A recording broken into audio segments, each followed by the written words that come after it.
another trophy for your collection, I know, see. This is one that nobody else has. Clint Eastwood, gritty gunslinger, Oscar-winning director, and the embodiment of old-school Hollywood, is now 94. But while the world remembers the squinting stare and steely silence of his legendary characters, few know where the man behind the myth finds peace today. He's lived many lives, from a Depression-era drifter to a cultural icon who shaped decades of cinema. And now, far from the chaos of red carpets and film sets, he calls one place home, a place that reflects more than his fame. But what makes this home different? And what secret part of Clint's journey does it quietly reveal? If you think you know Clint Eastwood, think again. The truth lies in the walls he built, and the one he chose to stay in. The grit-forged childhood. Clint Eastwood's path to becoming an American cinematic icon began amid the hardships of the Great Depression. Born in San Francisco, he entered the world with an impressive weight of 11 pounds, earning the nickname Samson from hospital staff, a fitting start for someone destined for greatness. His early years were anything but glamorous. Eastwood's father, Clinton Sr., worked a string of unstable jobs, including as a steel worker and later a traveling salesman, which forced the family into a nomadic lifestyle across California. These frequent moves, driven by economic uncertainty, disrupted Clint's education and social life, instilling in him a deep-rooted sense of independence, resilience, and adaptability from a young age. Eventually, the Eastwoods settled in the affluent suburb of Piedmont, California. But even there, Clint's path diverged from the norm. Though the family enjoyed middle-class comforts like a pool and country club memberships, Eastwood did not take to academic life. He was held back a grade and later expelled from Piedmont High School for pulling bold pranks, including defacing school property with obscene drawings. He transferred to Oakland Technical High School, but continued to struggle academically. Instead of textbooks, Clint gravitated toward hands-on activities, fixing car engines, practicing piano late into the night, and dreaming of a life far beyond the classroom. These passions would shape both his work ethic and his creative expression later in life. Eastwood's childhood, brimming with internal toughness, was equally reflective of his bold physical presence. Chaos induced by constant relocation and lack of academic success could have served as red flags for less determined souls. But Clint, ever the one to prove stubbornness, turned those sights into powerhouses of his ambition. He learned early on to rely on himself, a major trait many of his best-remembered on-screen characters would later come to possess. Those silent men who instead speak with strength and certainty of action. At this time, too, his affinity for music, especially jazz and blues, was solidified, setting the stage for his long-lasting appreciation of the arts beyond the realm of film. While Eastwood's introduction to fame is often considered to be rawhide and all those aforementioned movies, the training, or rather the carrying out of character in those performances, took form years back in his youth. That little boy, once dubbed Samson, grew into a man who bore the traits of grit, perseverance, and self-reliance. Traits not nurtured by privilege, but shaped through a childhood of chaos and rebellion, confronting raw potential. His early life had not only formed his prehistory to a Hollywood career, rather, it was the forge within which the making of the Eastwood legend was carried on. Before the world knew his name, fate threw him into something far more intense than a film set. Eastwood's breakthrough in Hollywood.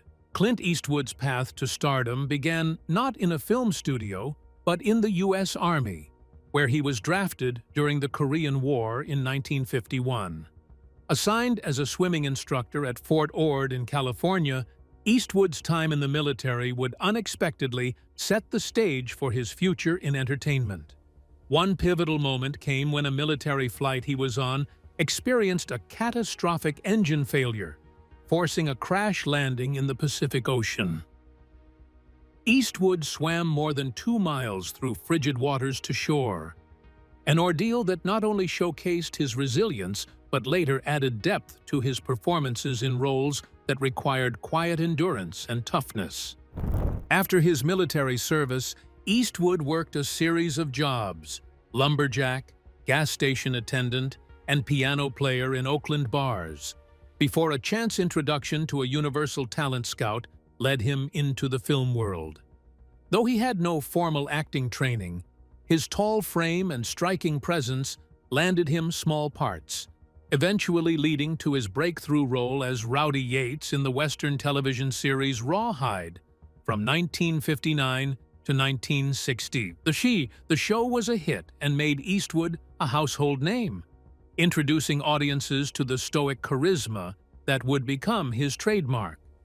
However, he was often frustrated with the limitations of his character, yearning for more serious and nuanced roles. The opportunity presented itself in the mid-1960s when Italian director Sergio Leone signed Clint Eastwood to star in what later became known as the Dollars Trilogy: A Fistful of Dollars, 1964, For a Few Dollars More, 1965, and The Good, the Bad, and the Ugly, 1966, films that would redefine the Western through gritty realism, lean dialogue, and morally ambiguous figures. Eastwood's representation of the man with no name went worldwide. A silence that struck steely, a squint of the eye, and toughness that was hardly shouted became the hallmark of cinema. Along with such honors, did this trilogy hoisted him out of his hometown into international stardom and injected life into a form that was allegedly dying, transforming it for a new audience into something mature and stylized. At the close of the 1960s, Eastwood had been transformed from a television cowboy to an iconic international movie star whose image transcended language and culture. He had his first break with Leone. In the transition to Hollywood, he moved into a career era of personal empowerment and risk-taking roles thereafter, where it all began as a string of small breaks and cheese-munching survival jobs all the same led into one of the legendary ascents in the drama of film history. Eastwood's career was built on his early struggle and shrewd decisions regarding assignments like Rawhide and the Dollars Trilogy that would span more than 60 years and, to some extent, define an era within American cinema.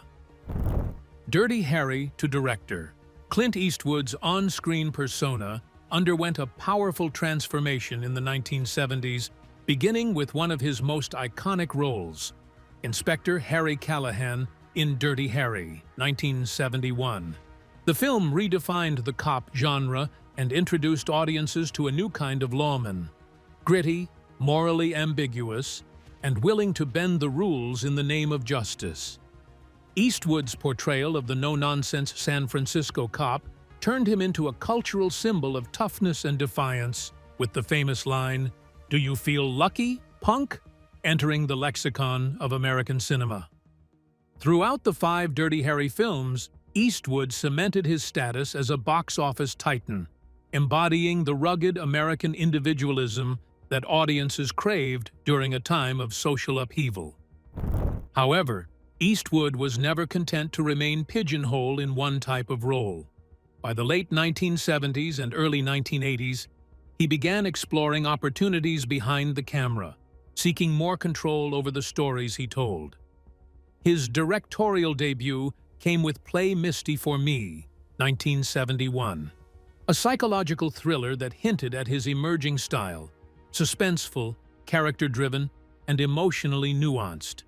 But it wasn't until the release of Unforgiven in 1992 that Eastwood fully emerged as a major auteur. The revisionist Western, which examined the emotional costs of violence and the myth of the gunslinger, won 4 Academy Awards, including Best Picture and Best Director for Eastwood. It also marked a symbolic departure from the invincible characters he once played, offering a more reflective and human take on aging and redemption. Million Dollar Baby, 2004, was his directorial and starring effort in the mature role, a dramatic tale of bittersweet bonds between a fighter and a hardened boxing trainer. The film won 4 Oscars, including the Best Picture and the second Best Director award for Eastwood, who had been mesmerizing due to his minimalist storytelling and emotional depth. From action hero to exquisitely introspective storyteller, this extraordinary range and adaptability set him apart from most people of his time. What he did is not just extend his career as an actor, but more as a director, molding his legacy, less as an icon of machismo and more as a reflective observer of the human condition. He continued with that speed throughout the 2000s and on into the future, making Gran Torino, 2008, American Sniper, 2014, and Richard Jewell, 2019, among the best-received films. Well into his 90s, Eastwood continued to break new ground with his most recent effort, Juror No. 2, 2024, a legal thriller, all of which keeps reminding us that he remains as relevant as ever and packs considerable narrative ambition within his productions. Not only built on a dazzling physical presence, but also on a profound understanding of character and theme, Eastwood's story moves him from a man of action to a master in subtle, complex storytelling. Eastwood's journey from Dirty Harry to Oscar-winning director involves not only evolution in the arts, but also a kind of unique reinvention few in Hollywood history could achieve. Eastwood's cinematic and cultural contributions. At 94, Clint Eastwood remains an enduring force in cinema, seamlessly blending his signature themes of justice, morality, and personal responsibility. His latest directorial endeavor, Juror No. 2, 2024, exemplifies his unwavering commitment to storytelling. The film follows Justin Kemp, portrayed by Nicholas Hoult, a juror who grapples with the realization that he may be responsible for the very crime he's adjudicating. This introspective legal thriller delves into the complexities of guilt and redemption, hallmarks of Eastwood's cinematic narrative. Despite its limited theatrical release, Juror No. 2 garnered critical acclaim, securing a spot among the National Board of Review's top 10 films of 2024. Critics lauded the film for its moral depth and Eastwood's nuanced direction, reaffirming his status as a master storyteller. The film's exploration of the justice system's fallibility resonates with contemporary audiences, further cementing Eastwood's relevance in modern cinema. Outside the cinema, Eastwood's cultural impact was celebrated in September 2024 at the 67th Annual Monterey Jazz Festival. In presenting the inaugural Cultural Leadership Award to Eastwood for his contribution to both film and music, longtime collaborator Morgan Freeman stated that Eastwood was a dedicated board member of the festival. His love for jazz was played out in character as son Kyle Eastwood led the Eastwood Symphonic Concert, which included music from Clint's films.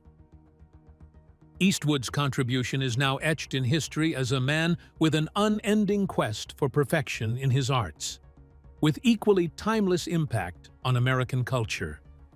From his personification of Dirty Harry to his direction of Unforgiven and Million Dollar Baby, Eastwood's art continues to stimulate and provoke audiences. His recent ventures in film and music only further highlight a career defined by resilience, innovation, and an unwavering dedication to his art. The streaming revival.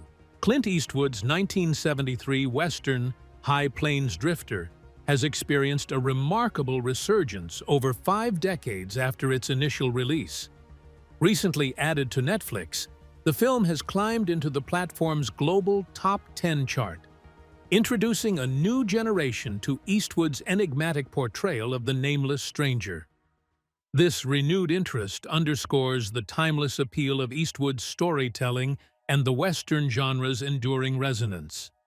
High Plains Drifter marked Eastwood's first foray into directing a Western, blending elements of supernatural intrigue with classic frontier justice. The film's allegorical narrative and moral ambiguity set it apart from traditional Westerns, offering a critique of collective guilt and complicity.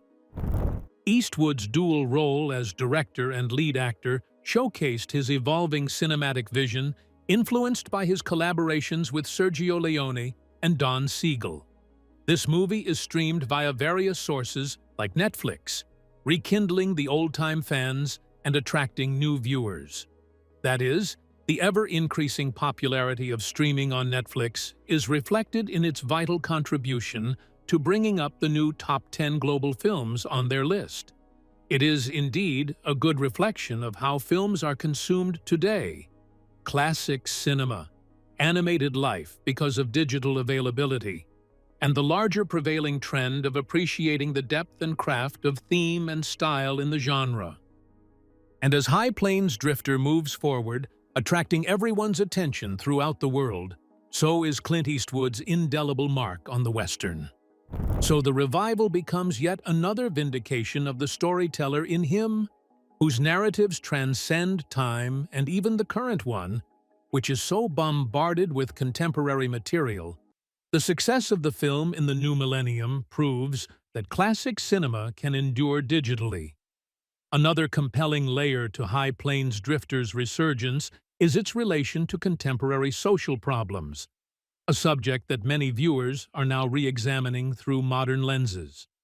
The film's critique of mob mentality, moral cowardice, and collective guilt resonates with current cultural conversations regarding justice and accountability.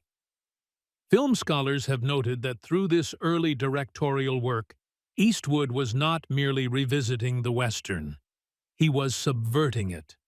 As critic Matt Zoller Seitz noted, this film punishes the town, not the villain, turning audience expectations inside out and elevating the genre into allegory.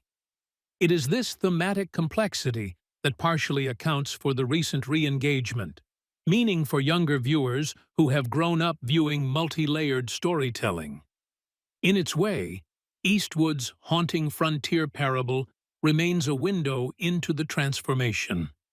But beyond the screen and streaming charts lies a story far more complicated than any character he ever played.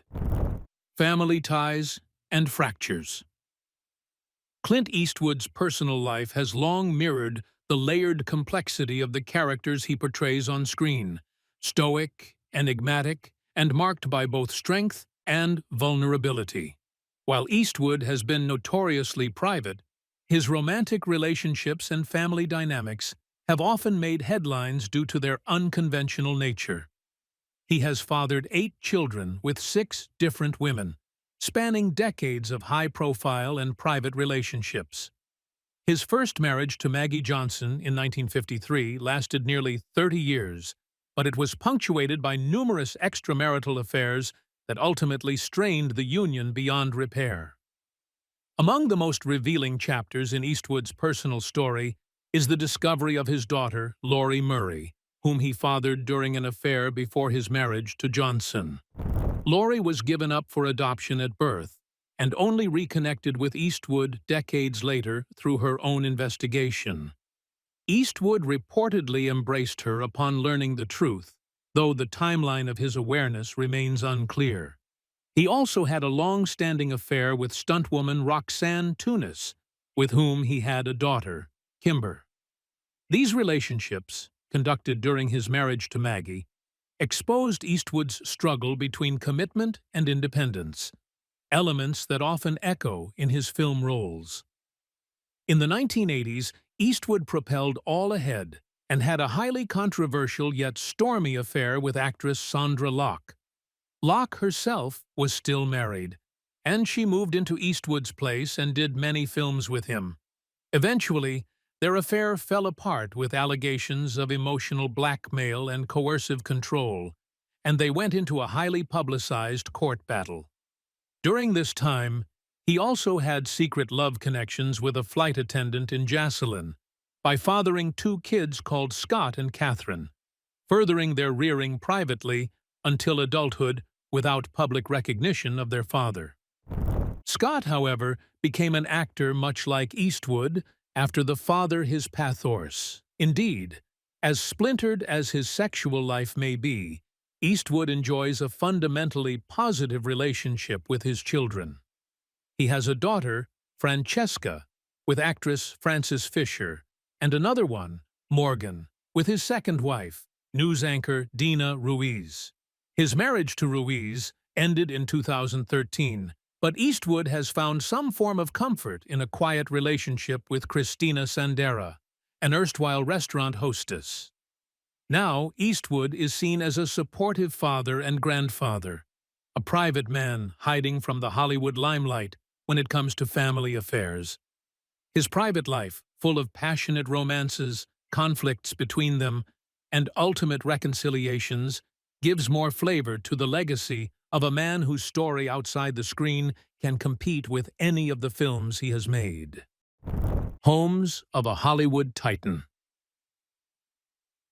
Clint Eastwood's architectural footprint is as intentional as his filmography, with each property reflecting a different chapter of his identity. One standout is his 15,940 square foot Spanish-style estate in Carmel by the Sea, built in 2010. Nestled into the natural contours of the coastline and surrounded by mature trees and ocean views, this home represents more than luxury.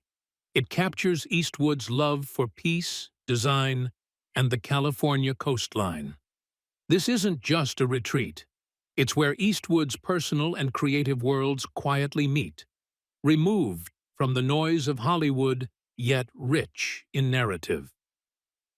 Unlike many celebrities' real estate portfolios driven by prestige, Eastwood's properties often serve cultural or environmental purposes.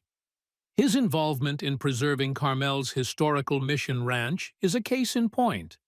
But another layer of his lifestyle philosophy is evident in the low-impact development choices of his other residences. From landscape preservation to architectural continuity, Eastwood's homes are curated environments meant to harmonize, not dominate. Each property illustrates a personal ethic, thoughtful, unobtrusive, and deeply tied to place. One of his lesser-known, but at the same time different properties, is a retreat located in Sun Valley, Idaho. Sprawling over an area of 6,000 square feet, this villa is a modern craftsman-style home. It boasts scenic mountain views and has been planned with open living areas that reflect peace and introspection. In addition, it also has a private lake and a rustic-appearing party barn, echoing the theme of understated grandeur inherent in simplicity. In sharp contrast to a very public life, this house in Idaho presents Eastwood as one who craves space, stillness, and the royally natural luxury of beauty. A house by the ocean would make the collection complete by fitting both families and breezes equally with their shores.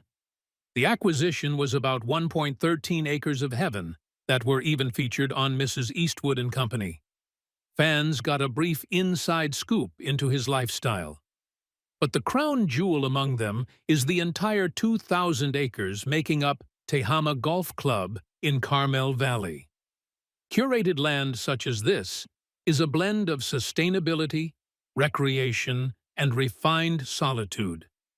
This 300-member cap and Eastwood-guided design turns Tahama into the most visionary statement in his real estate empire, where land is not only owned, but honored. Restoring history with heart. Mission Ranch is more than a real estate investment. It's Clint Eastwood's love letter to a town he's long called home. In the 1980s, as developers circled the once vibrant 19th-century dairy farm for potential demolition, Eastwood intervened with a purpose. He purchased the 22-acre property for approximately $5 million, not to transform it, but to resurrect it. His vision was simple: to preserve the integrity of the landscape and restore the historic soul that decades of neglect had nearly erased. Eastwood took a hands-on role, assembling a team of artisans and collaborators, many of whom had worked with him in the film industry, to bring Mission Ranch back to life. Original chimneys were carefully rebuilt, interiors redesigned with rustic elegance, and every inch of the property was evaluated for its historical value. Henry Bumstead, the Oscar-winning production designer behind Unforgiven and Mystic River, played a key role in shaping the interiors, bringing a cinematic eye to the real-world space. The results are immersive: 31 guest rooms, a renowned restaurant, and panoramic views where the Carmel River meets the Pacific. The obvious difference in operating a sanctuary between Mission Ranch and other efforts is that it is an institution still alive and in perfect use, not just a relic. Locals and tourists eat, celebrate, and rest here, walking through restored areas that pay tribute to a community's roots. Public use makes for the best model of preservation here, wherein past and present coalesce without seams. The guests at the Mission Ranch do not merely lodge, rather, they live a dream shaped by concern and cultural awareness, whose roots go back to the values of Eastwood. The most interesting thing about Mission Ranch is how it parallels the redemptive arcs of Eastwood's film. Just as Unforgiven peeled back the myth of the infallible gunslinger, so the ranch resurrects a space that was once doomed to oblivion without erasing its soul. "You have to respect the past to build something with lasting value," Eastwood said. This quote now echoes throughout cinema and architecture. Mission Ranch is not just an achievement. It's a philosophy chiseled into stone, pasture, and purpose. Clint Eastwood's legacy etched upon the land he sought to preserve. Mission Ranch's cultural significance has been enhanced by its status as a model for locally driven heritage tourism. Travel magazines like Sunset Magazine and Condé Nast Traveler have highlighted it, praising its fusion of immersive guest experiences with historical preservation, portraying it as a unique success story where civic duty and celebrity power collide. Tahama Golf Club. Perched atop the scenic hills of the Monterey Peninsula, Clint Eastwood's Tahama Golf Club stands as a reflection of his lifelong passion for nature, design, and community. Spanning over 2,000 acres of unspoiled terrain, this exclusive enclave is far more than just a golf course. It's a carefully crafted sanctuary born from Eastwood's vision of harmony between human activity and the natural world. The name Tahama, meaning abundance of nature in a Native American language, reflects the philosophy behind the project, a place where luxury and environmental stewardship coexist. Eastwood, a longtime Carmel resident and nature enthusiast, spent years developing Tahama not just as a business venture, but as a personal dream realized.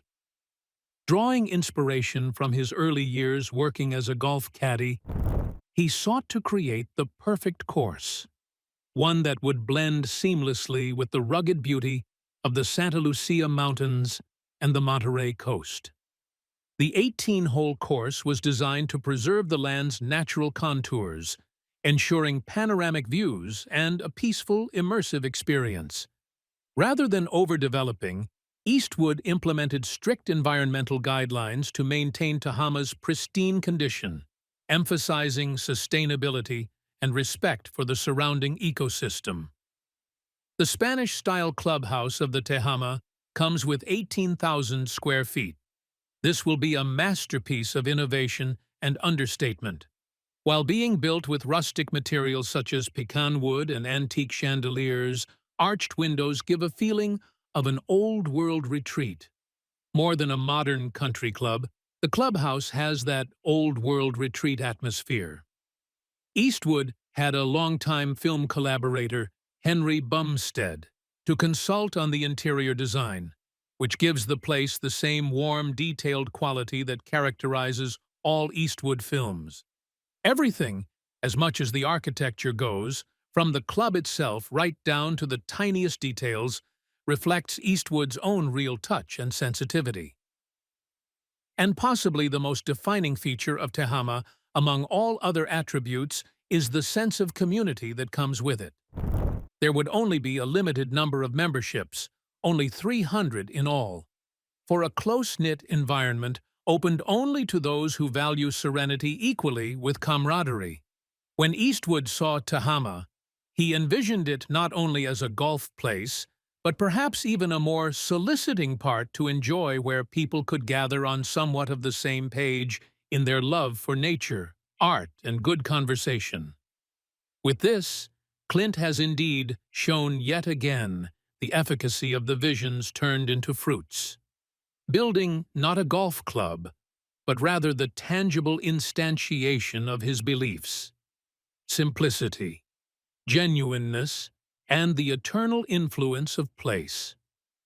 More than the fancy layout and exclusive membership, Tahama Golf Club is part of a larger social revolution corresponding to this particular age, the 21st century redefinition of luxury. It stands in stark contrast to today's ghastly celebrity world, wherein celebrities indulge themselves in the most extravagant of ways. That is, by letting money talk without letting it shout.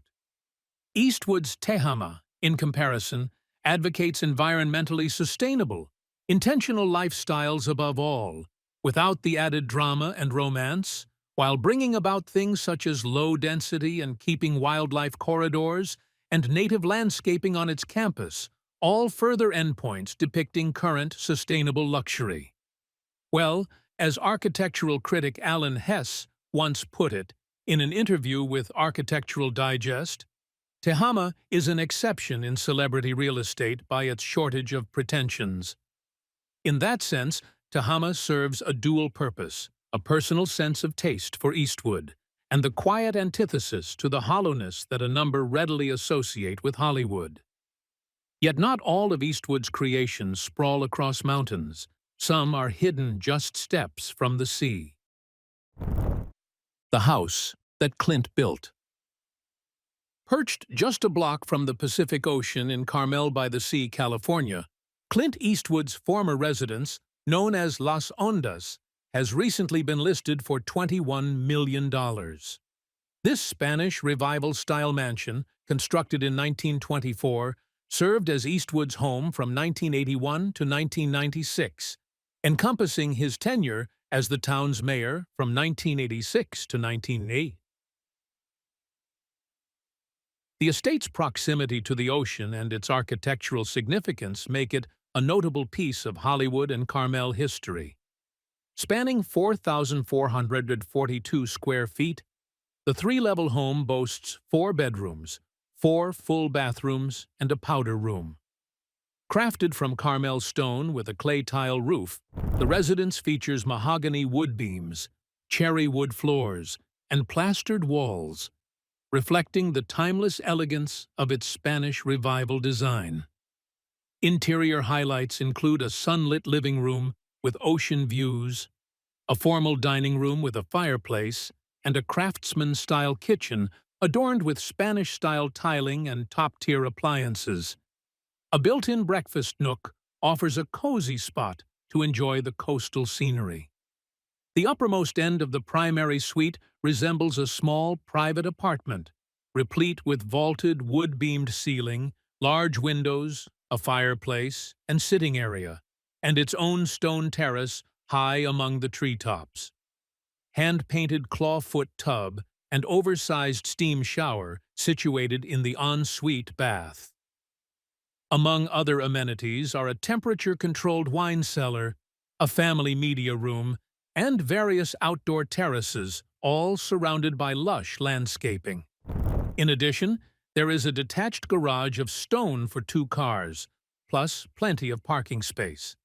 Following its sale by Eastwood in 1996, the current owner, Frederick Osuch, invested $2.5 million over a 2-year renovation of the estate, upgrading the HVAC, electrical, and plumbing systems, and doing a very extensive earthquake retrofit. These upgrades were, in fact, very modern, yet the house still maintains its historical charm and the architectural integrity of the period. Lasandas stands as a testament to Eastwood's legacy in Carmel, expressing the blend of Hollywood glamour and coastal tranquility that characterizes the area. The cultural significance of Lasandas includes its special bonding with Eastwood's civic identity, a variable rarely covered in celebrity real estate. While a resident of the house, Eastwood also worked actively as an elected mayor of Carmel, 1986-1988, in efforts to maintain the town's picturesque charm against development restrictions. He was quoted in the New York Times on July 24, 1987, saying that he was just trying to make things better for the town, and he saw his interest in developing Lasandas in this context. The house may have provided him with a retreat in private, rather like a setting for an episode during which Eastwood fused fame and public service. Thanks for watching. If you enjoyed this deep dive into Clint Eastwood's incredible journey, don't forget to like the video, leave a comment with your thoughts, and subscribe for more stories behind the legends. And hey, don't stop now. Check out the next video on your screen for more untold Hollywood moments you won't want to miss.